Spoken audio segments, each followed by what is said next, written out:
അസ്സലാമലൈക്കും. ഇന്ന് ഞാൻ വന്നിരിക്കുന്നത് ഒരു സ്പെഷ്യൽ ചിക്കൻ കറി ആയിട്ടാണ്. റെസ്റ്റോറൻറ്റ് സ്റ്റൈൽ മുഗളായി ചിക്കൻ കറി.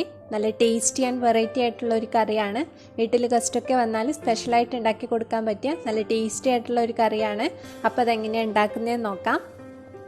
ആദ്യം ഒരു പാൻ വെച്ച് അതിലേക്ക് 1.5 ടേബിൾ സ്പൂൺ സൺഫ്ലവർ ഓയിൽ ഒഴിച്ചു കൊടുക്കാം. എണ്ണ ചൂടായാൽ ഇതിലേക്ക് 1 ടേബിൾ സ്പൂൺ ഇഞ്ചി വെളുത്തുള്ളി പേസ്റ്റ് ചേർത്ത് കൊടുത്ത് അതിൻ്റെ പച്ചക്കുത്ത് മാറുന്ന വരെ ഒന്ന് വഴറ്റിയെടുക്കാം.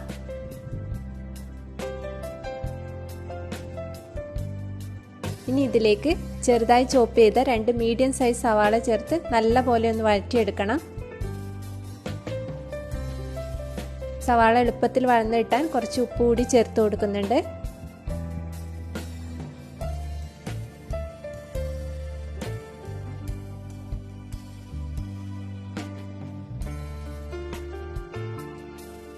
നല്ലപോലെ വഴന്ന് വന്നിട്ടുണ്ട്. ഇനി ഇതിലേക്ക് 4 വട്ടത്തിലരിഞ്ഞ പച്ചമുളക് ചേർത്ത് കൊടുക്കാം. ഇതിൻ്റെ പച്ചക്കുത്ത് മാറുന്നവരെ ഒന്ന് വഴറ്റിയെടുക്കണം. ഇനി ഇതിലേക്ക് ചെറുതായി ചോപ്പ് ചെയ്ത 2 വലിയ തക്കാളി ചേർത്ത് നല്ലപോലെ ഒന്ന് കുക്ക് ചെയ്തെടുക്കാം.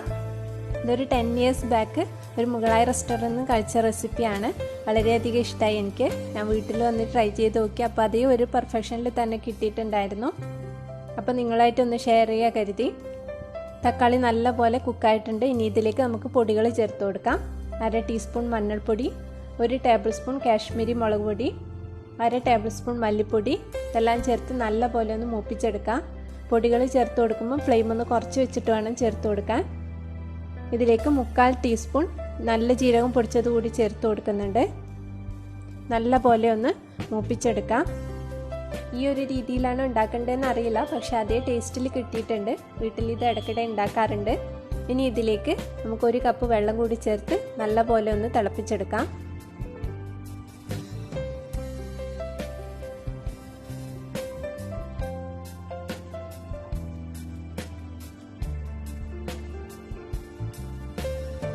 ഇതിലേക്ക് പാകത്തിനുള്ള ഉപ്പ് കൂടി ചേർത്ത് കൊടുക്കാം.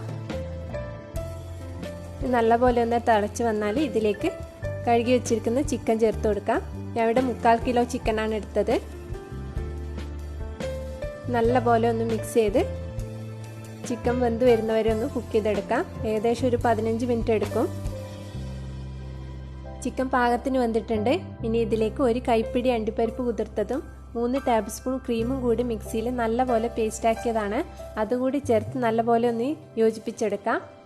ഒരു 2 മിനിറ്റ് കൂടി ഒന്ന് കുക്ക് ചെയ്യണം.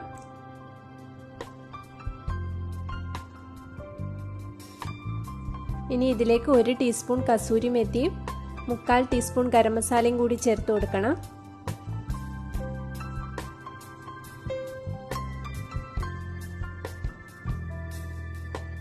നല്ലപോലെ യോജിപ്പിച്ചെടുക്കാം. ഇനി ഇതിലേക്ക് 1 മുട്ട സ്പൂൺ വെച്ച് ബീറ്റ് ചെയ്തത് കൂടി ചേർത്ത് ചെറുതായി ഒന്ന് തിളച്ച് വന്നാൽ ഫ്ലെയിം ഓഫ് ചെയ്യാം. കുറച്ച് മല്ലിയില കൂടി ചേർത്ത് കൊടുക്കണം. എൻ്റെ കയ്യിൽ ഇല്ലാത്തതുകൊണ്ട് ചേർത്തിട്ടില്ല. നല്ല ഫ്ലേവർഫുൾ ആയിട്ടുള്ള റിച്ച് ആൻഡ് ടേസ്റ്റി ചിക്കൻ കറിയാണ്. എല്ലാവരും ഒരു പ്രാവശ്യമെങ്കിലും ട്രൈ ചെയ്യണം. ഇന്നത്തെ റെസിപ്പി ഇഷ്ടമായെങ്കിൽ ലൈക്ക് ചെയ്യാനും ഷെയർ ചെയ്യാനും കമൻറ്റ് ചെയ്യാനും മറക്കരുത്. ചാനൽ ഇതുവരെ സബ്സ്ക്രൈബ് ചെയ്തിട്ടില്ലെങ്കിൽ ഒന്ന് സബ്സ്ക്രൈബ് ചെയ്ത് സപ്പോർട്ട് ചെയ്യണേ. ഇൻഷാ അല്ലാഹ് വീണ്ടും നല്ലൊരു റെസിപ്പി ആയിട്ട് വരാം. താങ്ക്